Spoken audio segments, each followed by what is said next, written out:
আপনি যাদের সাথে অনেক বেশি টাইম স্পেন্ড করেন, আপনার ক্যারেক্টার এবং মেন্টালিটি ঠিক তাদের মতো হয়ে যায়। আমরা অনেকেই ভাবি আমি আমার মতো, আমার চিন্তা ভাবনা আলাদা।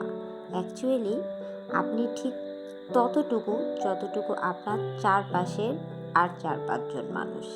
আপনি যাদের সাথে সবচেয়ে বেশি কথা বলেন, যাদের কথা বেশি শোনেন, যাদের সাথে সবচেয়ে বেশি মেলামেশা করেন, আপনি ধীরে ধীরে সেই মানুষগুলোর মতো হয়ে যান।